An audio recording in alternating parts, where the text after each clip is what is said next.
በዱንያ ላይ እንደ ነብዩ ሰለላሁ ዐለይሂ ወሰለም መከራ ይቀመሳል የለም እኮ ላይ በህይወት እያሉ ረሱል ሰለላሁ ዐለይሂ ወሰለም 6 ልጆቻቸውን ቀብረዋል። በጣም የወዷትን ሚስታቸውን ኸዲጃን ቀብረዋል። ስለ ኸዲጃ ተናግረው አይጠግቡም ነብዩ። እሷ እንዲናት እንዲናት። ለምን ሰዎች ገንዘባቸውን ሲከለክሏቸው እሷ ያቀረበች ሲክድቧቸው ነብዩ ለእሷ ያመነች ቀድማ አብሽር ብላ ነብዩን ከጎናቸውና ያበሰረች ልጆች አላህ 6 ልጆች የለገሳቸው ከኸዲጃ እሳቸው ሞቱ። በዲን ጉዳይ ደግሞ ሲከራከርላቸው የነበረ አብሽር ወንድሜ ሲል የነበረ አጎታቸው እስልምናን ሳይቀበል ሄደባቸው። ነብዩ ሐዘን እሳቸው ላይ መጣ። እንደ ነብዩ መከራ ይቀመሰ የለም። ሀገራቸውን ለቀው ተሰደዋሉ። ራሳቸውን ስተወድቋሉ ከድብደባ ብዛት። እንደሳቸው ታጋሽ ማን? ይህንንም ስለኖሩት ሰሃቦቻቸው ከነሱ ብዙ ተማሩ። አንድ ሴት በአንድ ጦርነት ላይ አባቷን፣ ልጇን፣ ወንድሟን አጣች። ለሴት ልጅ ወንድም ምን እንደሆነ ያውቁ፣ ልጅ ባል እንደሆነ ያውቁ። ሁሉም ሲመጣ ባልሽ ሞቷል፣ እዚህ ጋር ልጅሽ ሞቷል፣ ሁሉም መርዶ ይነግሯታል።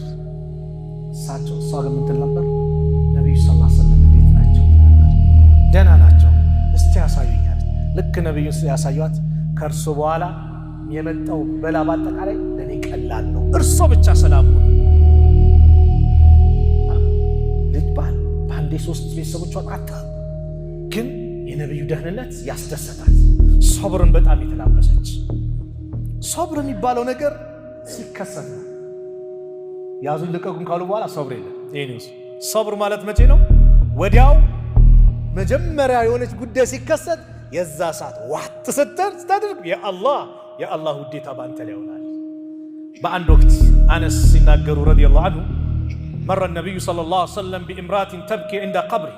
አንድ ሴት እያለቀሰች ነብዩ አለፉ። ኢተቂላሃ ወስቢሪ፣ አላህን ፍሪ ሶብር አድርጊ አሏት። ፈቃለት አለች ኢለይከ አኒ ፈኢነከ ለም ቱሲብ ቢሙሲበቲ ወለም ተዕሪፉ። ነብዩ መሆናቸውን አላወቀችም። ያልተነካ ግልግል ያውቃል። አንተን የደረሰብኝ መች ደረሰብህ አለቻቸው። ነብዩ መሆናቸውን ግን አላወቀችም። ፈቂለ ለሃ እሷ ተባለ ኢነሁ ነብዩ ሰለላሁ ዐለይሂ ወሰለም፣ አሁን እኮ ነብዩ ነው እንዲህ ያልሻቸው አሉት። ፈአተት ባበ ነብዩ ሰለላሁ ዐለይሂ ወሰለም፣ ነብዩ ቤት መጣች። ፈለም ተጅድ ዐንደሁ በዋቢን፣ በር ምናምን የሚጠብቅ ዘበኛ አላገኘችም። ዝም ብዬ ገባሁ አለች። ፈቃለት ለም አዕሪፍከ፣ አላወቅሁም እኮ አንተ አላህ መልእክተኛ፣ ይቅርታ አድርግልኝ አይነት ነገር ስትል ፈቃል ኢነማ ሰብሩ እንደ ሰጅነቲል ኡላ፣ ሰብር ማለት መጀመሪያ ክስተቱ ሲከሰት ነው። ዋት ስታደርገው ሰብር ማለት የዛኔ ነው። ከሰለፎች አንድ ዓሊም ከቀደምቶቹ አንድ ሴት አገልጋይ ናት። ትኩሷ ከነብረቱ ሳታቅ ለቀቀችባቸው። እንዴት እንደሚለበልብ አስቡት። ወልካዚሚን አልገይዝ አለች።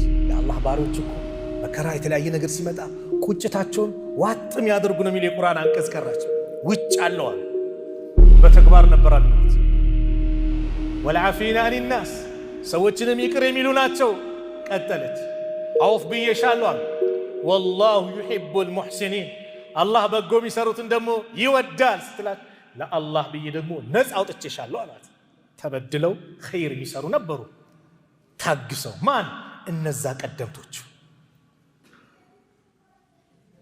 ሶብር እንዲህ ስንነጋገር አንዳንድ ሰው ሶብር ሲባል ሰው ሞቶ ማልቀስ የተከለከለ አድርጎ ሚያስባለ። ያ አይደለም። ማልቀስ አልተከለከለም፣ እንባ ማውጣት አልተከለከለም። ነብዩም አድርገውታል። አላህ ሚይዘን በዚች ነው፣ በምላሱ ያልተገባ ቃላትን መጠቀም። በአንድ ወቅት ነብዩ ሰለላሁ ዐለይሂ ወሰለም ልጃቸው ዘይነብ ነብዩ ሰለላሁ ዐለይሂ ወሰለም ዘንድ ላከች። ልጇ ሊሞት ቀርቧል፣ በጣም ደክሟል።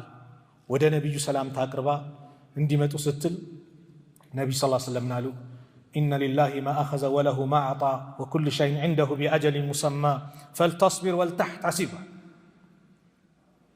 አላህ ለሁሉም ሰው የሰጠው እሱ ነው። ጊዜ ገደብ ደግሞ ሲያልቅ ደግሞ ይወስደዋል። ሶብር ታድርግ፣ አላህ ሂሳብ ታድርግ። ፈአርሰለት ኢለይሂ ቱቅሲሙ ዐለይሂ በሳቸው ምላ ወላሂ እንድትመጡ ብላ ድጋሚ ላከች። የዚህ ጊዜ ነብዩ ሰለላሁ ዐለይሂ ወሰለም መጡ። ልክ ነብዩ ሲሄዱ ከሳቸው ዘንድ ሰዓድ ብኑ ዑባዳ፣ ሙዓዝ ብኑ ጀበል፣ ኡበይ ብኑ ከዓብ፣ ዘይድ ብኑ ሳቢት ወሪጃሉ ረዲየላሁ ዐንሁም ሌሎቹም ሰሃቦች አብረው መጡ። ልክ ነብዩ ሰለላሁ ዐለይሂ ወሰለም ልጁን እንዲህ ሲያነሱት ፈዐቀደ ፊ ሂጅሪሂ እዚህ ታፋቸው ላይ ያስቀምጡ።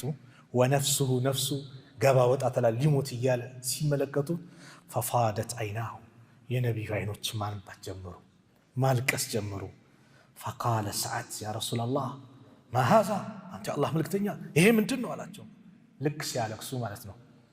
ፈቃል ሃዚ ረሕመቱን ቺማ እዝነት ናት። ጀዐለ አላሁ ተዓላ ፊ ቁሉብ ዒባዲሂ በባሪያዎቹ ልብ ላይ አላህ ያስቀመጠው። ወፊ ሪዋያ ፊ ቁሉቢ መን ሻኡ ሚን ዒባዲሂ ከባሪያዎቹ ያሻው ሰው ላይ ያስቀመጠው። ወኢነማ የርሐሙ ላሁ ሚን ዒባዲሂ አሩሐማ አላህ እኮ ከባሪያዎቹ የሚያዝንላቸው አዛኞችን ነው። በማልቀስ አይደለም። በምንድን ነው የሰው ልጅ የሚያዘው? በምላሱ ነው። ኢብራሂም ሲሞት ልጃቸው ምን አሉ? አንተ ከኛ በመለየት አዝነናል፣ ግን ጌታችን የሚጠላውን ቃል አንናገርም።